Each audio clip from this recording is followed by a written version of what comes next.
Democratic Senator Jay Rockefeller of West Virginia, who was chairman of the Intelligence Committee. Senator Rockefeller, just to review some of those points we just did with Senator Bond, do you think that we should close Gitmo as a detention camp? Okay. We're trying to get the technical, we're trying to get him set. The issues here, of course, between the two parties, largely along party lines, is the fact that whether we get rid of Gitmo, Guantanamo as a detention camp, whether we definitely, and torture. Let's go in right now. Here's the president, by the way, the new president, talking in his inaugural address about the conundrum we have sometimes between honoring our constitutional values, such as opposing torture, and protecting ourselves. Some people think you can't do both. The new president says you can.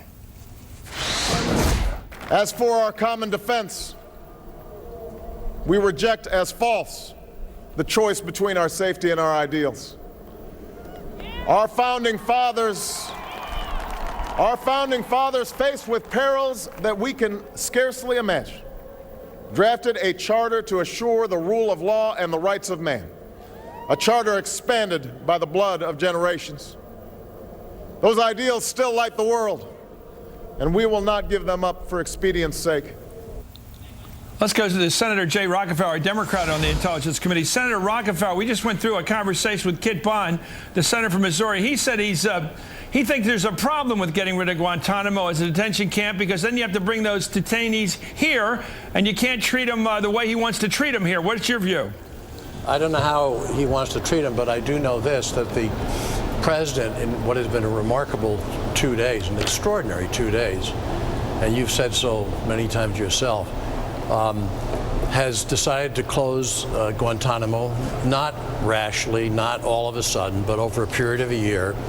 He would establish the top national security team, which is really, really good people.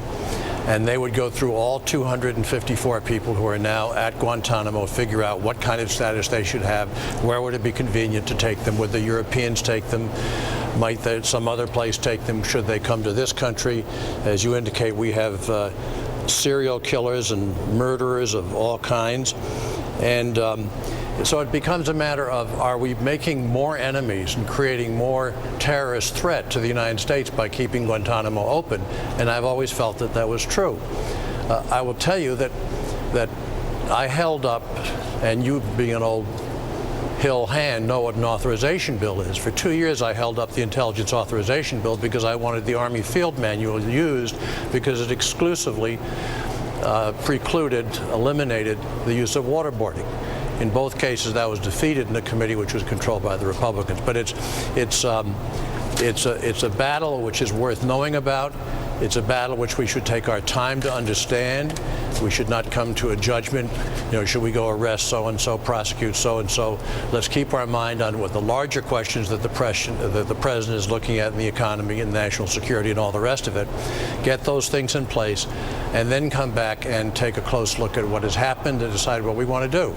If we want to hold people accountable, then I think that's perfectly appropriate. I think all of us need to be held accountable.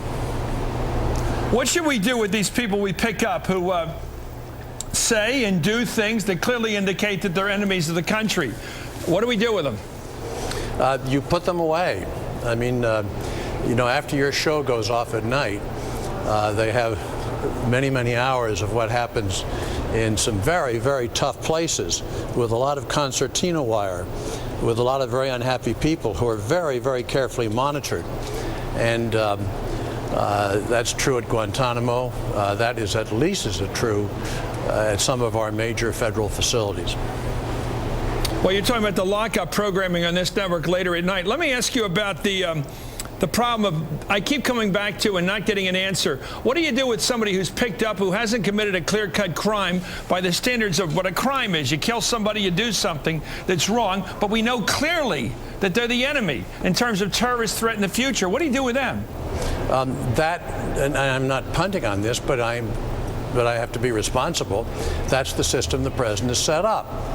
In other words, who are these people? What have they done? What treatment do they deserve? Should they be prosecuted? Should they be booted out of the country? Should they be returned to their original place? Should they be put in some place in the United States of America? We cannot avoid our responsibilities if we're going to conduct a war on terror. I mean, this is not an easy matter. I'm extremely proud of what the president has done. I think he took this on. Some of us have been fighting this a long time, not just the ending of Waterboard, but the closing of Gitmo. We've been fighting for that for a very, very long time. And I think there's a great sense of satisfaction and progress, not only in this country, but most particularly around the rest of the world, which says finally this country is coming to its senses.